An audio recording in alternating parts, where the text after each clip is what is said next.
Em entrevista exclusiva à Record TV, o presidente Jair Bolsonaro falou que deve sair do PSL e pretende criar um novo partido. Bolsonaro também comentou a reportagem que envolveu o nome dele com um dos suspeitos pelo assassinato da vereadora Marielle Franco e do motorista Anderson Gomes. Olá, boa noite a todos. Hoje é domingo e a Record TV veio ao Palácio da Alvorada conversar com o presidente Jair Bolsonaro. Muito obrigado, presidente, por nos receber. Eu gostaria de começar a entrevista falando sobre o depoimento do porteiro que ligou o nome do senhor aos assassinatos de Marielle Franco e Anderson Gomes. O senhor apresentou provas de que nesse dia estava aqui em Brasília e também gravações lá da portaria do condomínio desmentem a versão do porteiro. Esse caso, para o senhor, está encerrado ou não? Não, não está encerrado não. Por quê? O nosso advogado-geral da União já determinou o PGR, Procurador-Geral, que tome depoimento do porteiro, bem como dos servidores públicos, no caso, o delegado da Polícia Civil, e levando-se em conta em que circunstância isso tudo veio a ocorrer. Porque não pode, uma emissora de televisão, como a Globo, joga um balde de coisa suja em cima de mim, tá? Com aquela matéria da semana passada. E depois fica por isso mesmo? Não. Primeiro, a Rede Globo também tem que explicar quem é que vazou um processo que corria em segredo de justiça para eles. Eu fiquei sabendo disso dia 9 agora. Agora você pode falar, eu agi em desacordo com a lei? Eu fiquei sabendo através do governador Wilson Witzel. Eu estava num jantar, numa quarta-feira, por volta de 9 da noite, quando o governador chegou lá. Eu me surpreendi com ele, porque não é natural um governador estar em Brasília numa quarta-feira, não é natural, mas tudo bem. E ele se assustou comigo, me chamou num canto e disse que o processo está no Supremo. Eu falei, que processo? O processo da Marielle. O que eu tenho a ver com isso? O porteiro declarou que por volta de 17 horas, de 14 de março do ano passado, tá, um dos possíveis executores da Marielle se encontrou com outro no condomínio, mas ele teria ido na sua casa. Ficou por aí a conversa, eu fiquei surpreso. Primeiro que o governador não tinha que ter acesso ao processo. E ele não posou de bonzinho comigo, não. Ele já sabia, porque muita coisa estava vazando já, que a perseguição dele contra a minha família, eu, meus filhos e quem está do meu lado. Ele tem usado a máquina pública para me perseguir. E o fato em si está comprovado, quarta-feira. Geralmente o parlamentar está em Brasília, podia até não estar, mas estava em Brasília, comprovado em vários momentos que eu botei o dedo no painel de votação ou de presença da Câmara dos Deputados. Então eu sou uma pessoa que sou constantemente perseguida e comprovo, como esse último caso da senhora Marielle Franco. Desculpa aqui o linguajar, é um jornalismo sujo por parte da TV Globo, que inclusive eu os tenho desafiados. TV Globo, me dá um espaço de 15 minutos ao vivo no Jornal Nacional para explicar isso e mais coisas. E, obviamente, vou cobrar de vocês quem vazou isso para vocês. E agora também fala que eu estou obstruindo a justiça. Tá? Que obstrução?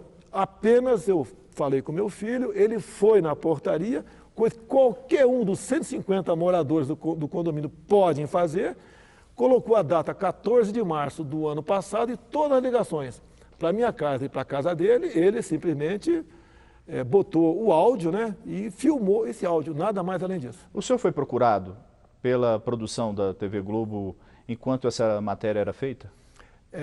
Eu estava exatamente na Arábia Saudita, o fuso em torno de 6 horas de diferença. Estava lá a representante da TV Globo, a senhora Délis Ortiz, em nenhum momento. Eu fiquei sabendo quando me falaram, desligaram aqui do Brasil, ligaram para o ajudante de ordem meu, dizendo que a matéria havia tido uma chamada no Jornal Nacional e iria ser colocada no ar. Daí acordei quem tinha que acordar, eu, por exemplo, não estava dormindo, que eu não durmo naturalmente, e assistimos o que aconteceu. Poderia, né, ter um link ao vivo comigo, sem problema nenhum. Agora, lamentavelmente, a TV Globo faz a matéria, diz que não é verdade, diz que eu estou em Brasília, fez por quê?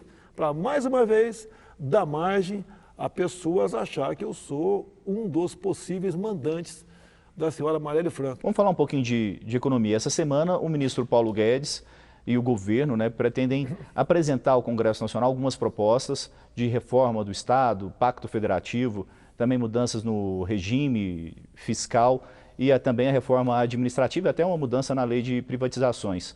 O que o governo pretende com todas essas propostas? Essas propostas foram apresentadas na segunda-feira para mim, já de forma conclusa, praticamente na terça-feira, está previsto irmos junto ao parlamento e apresentar essa proposta. O senhor e o ministro Paulo Guedes. Paulo Guedes e mais alguns ministros. O que nós pretendemos, Cris, aí? É criar meios para você deixar o Estado mais leve, mais enxuto. A questão do servidor público. Fizeram a maldade comigo, dizendo que eu ia buscar a quebra da estabilidade. Não. O que nós pretendemos fazer, é, daqui para frente, quem toma posse não tem mais estabilidade. Até porque qual é o objetivo disso aí? É comum. Vamos falar em prefeitura. Um prefeito faz concurso, etc. Se bem que quase todos estão no limite do gasto, levando-se em conta a lei de responsabilidade fiscal. Mas qualquer contratação daqui para frente, o outro prefeito, uma vez assumindo, ele pode simplesmente demitir essas pessoas. Logicamente, algumas carreiras terão estabilidade. Como veio um delegado da Polícia Federal conversar comigo essa semana, acolhi o seu posicionamento, a Polícia Federal, a Polícia Rodoviária Federal, entre algumas outras forças armadas, não terão essa estabilidade quebrada. Afinal de contas, você não pode formar um garoto na Academia Militar das Agulhas Negras por 4 anos, para especificamente ser militar. O cara é Forças Especiais, é comandos, é paraquedista, simplesmente mandar embora. Você não pode fazer isso. Dentro da proposta se fala em desvinculação de receitas. E sempre que se fala disso, tem a preocupação de diminuir os recursos para a educação e para a saúde. Há algum risco disso acontecer, presidente? Olha, nós queremos, o que o governo quer, é deixar para o parlamento fazer isso. Ninguém vai diminuir. O global vai para o parlamento. E o parlamento pode decidir se vai dar mais ou menos para a saúde e educação, compensa um com o outro. Que por vezes você tem num determinado ministério, você é obrigado a gastar uma quantidade que não é necessário. Então a ideia é o parlamento que vai continuar gerindo para onde vão esses recursos. Ou seja, a responsabilidade integral pelo orçamento passa a ser da Câmara e do Senado. Nós, o Executivo, estamos abrindo mão disso. Você quer coisa mais democrática do que isso? Estamos abrindo mão disso. Ninguém vai sumir com o recurso vai para o parlamento, ele vai decidir o que tem que fazer. Nesse momento, o senhor vive um racha dentro do partido do senhor, que é o PSL. O senhor teme dificuldades de aprovação dessas propostas por conta desse momento político? O partido como um todo tem votado. O problema ali, o que acontece? Eu tenho uma matéria agora no jornal Estado de São Paulo. Não vou entrar no mérito se é verdadeiro ou não, mas teve uma matéria aí sobre malversação daquela cota parlamentar. Do começo ao fim, está o nome presidente Jair Bolsonaro do PSL. Eu pago a conta sobre qualquer possível desvio de terceiros no partido. E a mesma coisa acontece no tocante a fundo partidário. Se bem que a maioria dos estados sequer tem condições de receber fundo partidário, como São Paulo. Faz uma matéria mentirosa sobre Eduardo Bolsonaro. Ele usou o dinheiro do fundo partidário para pagar sua passagem aérea por ocasião da sua lua de mel. É o tempo todo assim. Então, o que eu pretendo fazer? Ou passo a ter o comando das ações do partido, para a gente acabar com isso daí, abrir, se tiver alguma caixa preta, abrir e começar a fazer com que o fundo partidário vá para onde tem que ir. Se bem que eu nunca usei fundo partidário, tá certo? Por ocasião das últimas eleições aqui. E o que eu quero é ficar livre disso. Agora, o que pode acontecer, né? Pode acontecer de uma hora para outra. Eu posso sair do partido. O que eu quero apenas ter cumprida uma determinação. Transparência, ponto final, mais nada. Afinal de contas, o fundo partidário é dinheiro público. Eu não estou brigando por recurso do fundo partidário. Eu quero que o partido não tenha problemas por ocasião das eleições municipais do ano que vem e uma possível reeleição minha, né? A eleição majoritária em 2022. É isso que eu quero. Alguns me acusam dizendo que eu quero o fundo partidário para comprar voto. Oh, meu Deus do céu, eu sou o presidente da República. Cadê minha caneta? Essa caneta aqui tem um poder enorme. Milhares de vezes mais forte que o fundo partidário. E não uso para buscar angariar apoios. Estamos fazendo um trabalho exatamente de acordo com o que prometemos durante a campanha do ano passado. De 0 a 100% para o senhor sair do PSL, qual que é a probabilidade? E saindo, o senhor criaria um novo partido? 80% para sair e 90% para criar um novo partido. Que vai começar do zero, sem televisão, sem fundo partidário, sem nada. O meu sonho, eu acho muito difícil eu assumir o comando do partido, muito difícil, é criar um partido agora que a gente pode colher assinatura de forma eletrônica junto ao eleitorado. Até março teria um partido e eu teria ali, dos quase 6 mil municípios, né, talvez umas 200 candidaturas pelo Brasil. Estaria feliz com isso, porque teria como escolher realmente, de fato, quem concorreria àquela prefeitura. Na última eleição, muita gente chegou de última hora, porque nomes bons até não queriam vir meu partido, porque não tinham tempo de televisão. Vamos falar sobre a questão do vazamento de óleo no litoral brasileiro. Para o governo, está certo que foi o cargueiro grego que provocou esse vazamento? Todos os indícios levam para esse cargueiro grego, todos. Falta apenas bater o martelo. Essas manchas começaram a aparecer nas praias da Paraíba por volta de 2 de setembro. Desde aquele momento, ninguém podia imaginar o tamanho da catástrofe. As Forças Armadas, IBAMA, ICMBio, prefeituras, voluntários começaram a fazer a limpeza das praias. E conforme foi avolumando a quantidade de óleo, outras medidas foram tomadas. Tá? De modo que chegamos a essa conclusão agora, basicamente quase definida, de um vazamento criminoso. Agora, a notícia é ruim. O que chegou até agora e foi recolhido é uma pequena quantidade do que foi derramado. Então, o pior ainda está por vir.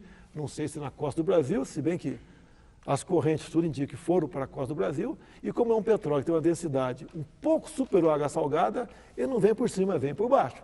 Ele pode ter passado pelo Brasil e retornado para a costa africana e para outro local qualquer. Então nós temos um anúncio ainda de uma catástrofe muito maior que está por ocorrer por causa desse vazamento, que pelo que tudo parece foi criminoso. Agora vamos falar sobre uma declaração do deputado Eduardo Bolsonaro sobre a questão do AI-5, que é o mais conhecido dos atos institucionais do período da ditadura militar. Após essa declaração, o senhor conversou com o deputado? A gente sabe que ele veio aqui ao Palácio da Alvorada hoje, o senhor conversou com ele? Como que foi? Eu te pergunto uma coisa, para que serve o artigo 53 da Constituição?